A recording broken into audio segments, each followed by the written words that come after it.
Good morning, guys, and welcome to the podcast. I've got a fantastic guest coming from my hometown, Houston, Texas, Errol Allen, and he is a operations consultant. We're going to hear and learn all about what that is. He's going to talk to us about his work, and I'm really excited to have him on and add value to the show. Errol, welcome. Good morning, Chris. I'm glad to be here, man. Thanks for the invite. Yeah, and briefly introduce yourself. And I've first time I've heard what a operations consultant is, and I'm really excited to delve into the questions. I'm Errol Allen, native Houstonian. This is home. As an operations consultant, I help my clients to create efficient and effective business processes. That's my primary goal with my clients is to help them to run their business as efficiently and as effectively as possible.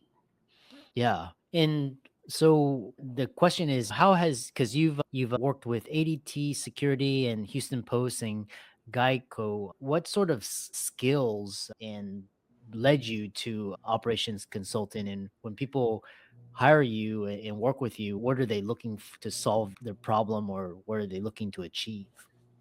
What they're looking to solve is chaos, right? There's a lot of chaos in the business operations wise, right?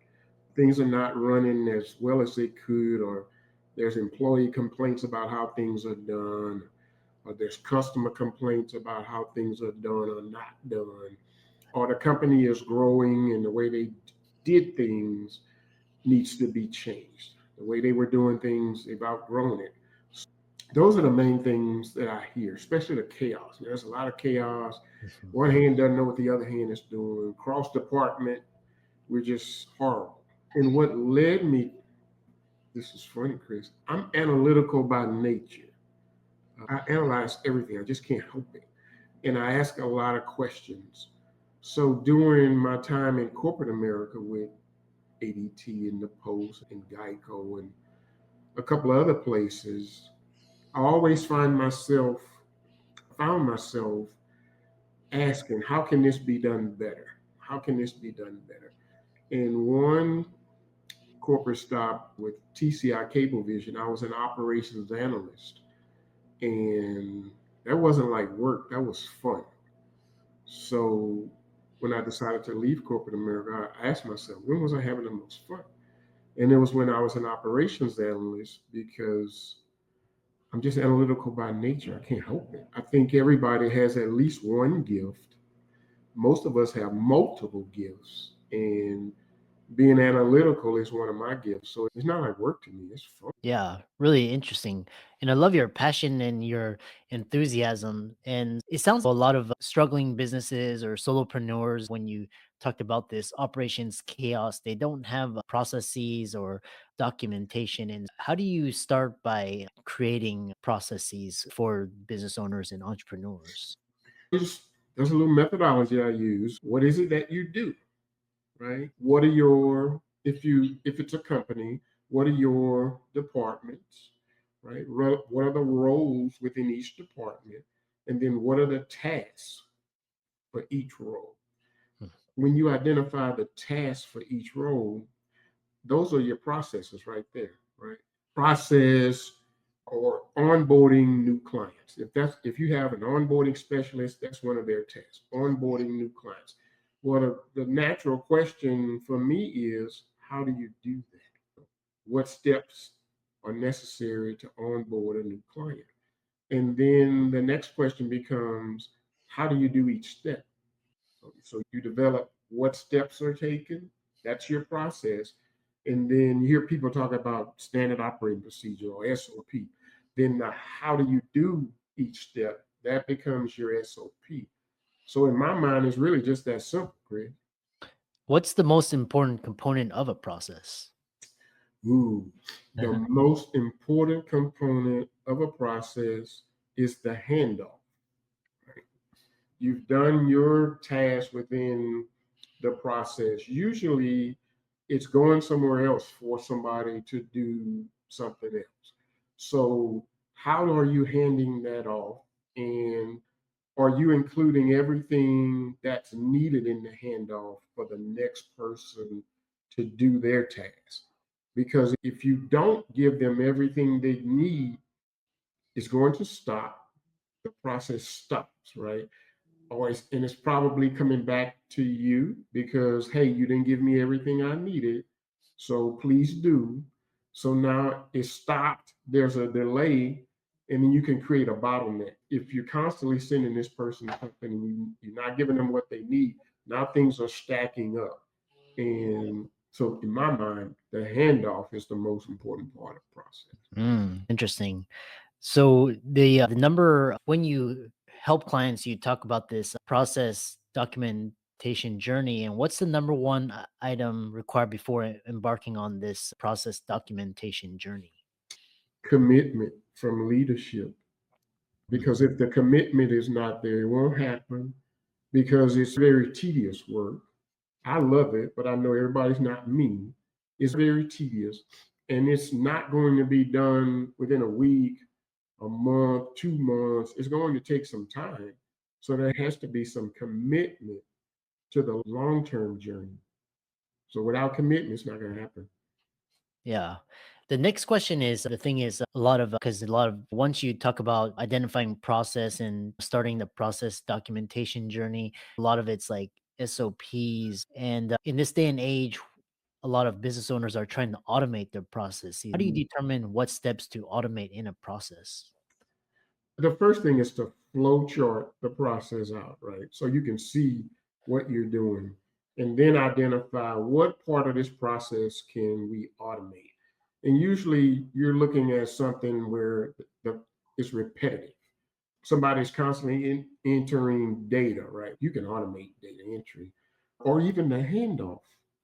Chris, we talked about the handoff earlier. You can automate the handoff to make sure that the next person gets what they need. But the primary thing is to flow it out to see what the process is because people get excited. You know, automation is like when you're a kid and you see your friend with a new bike and you want a new bike, right?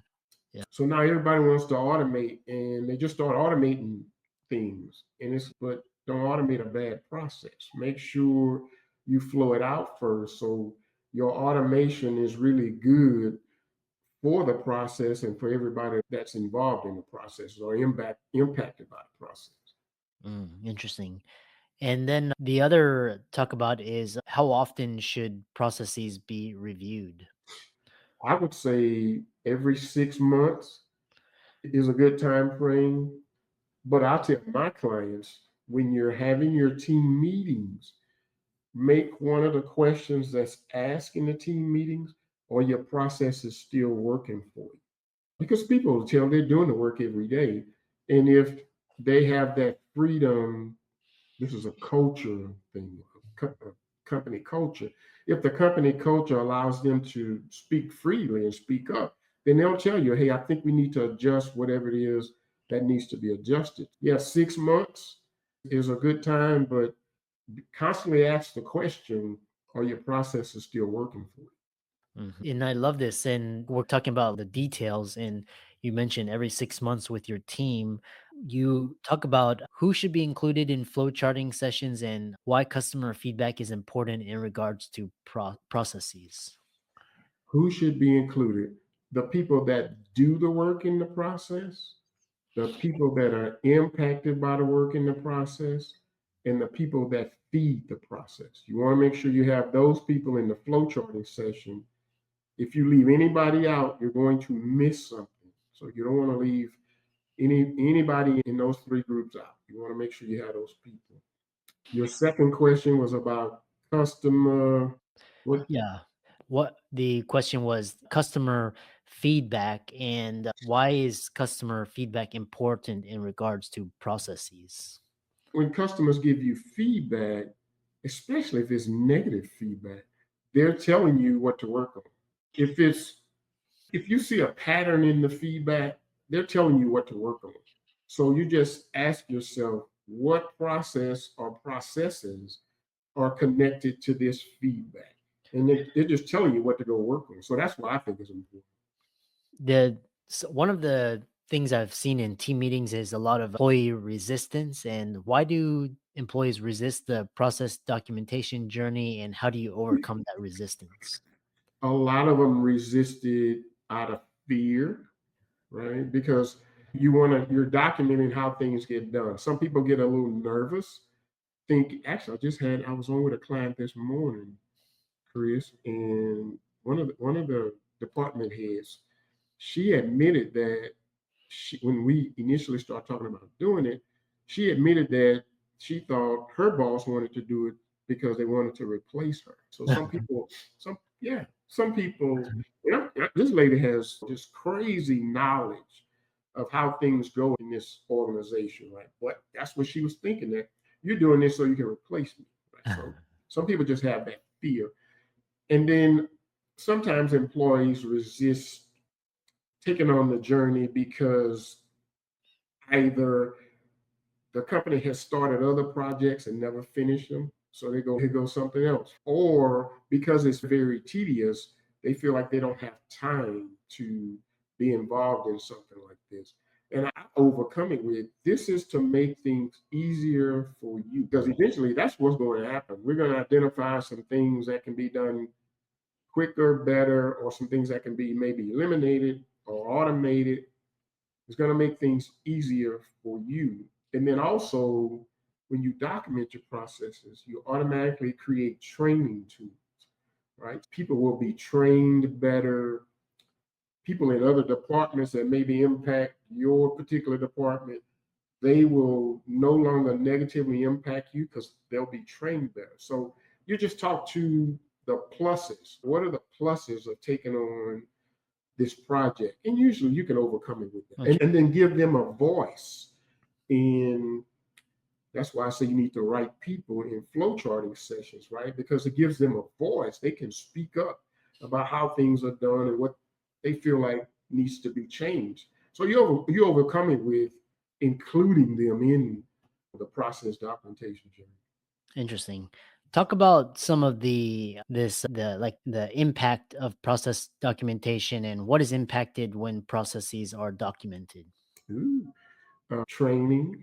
I'm big on training.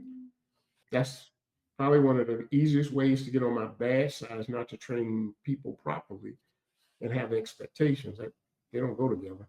So you're able to train people better because you have your processes document. That's your training tool. Hmm. Employee morale is impacted now because things work better internally. So employee morale is boosted.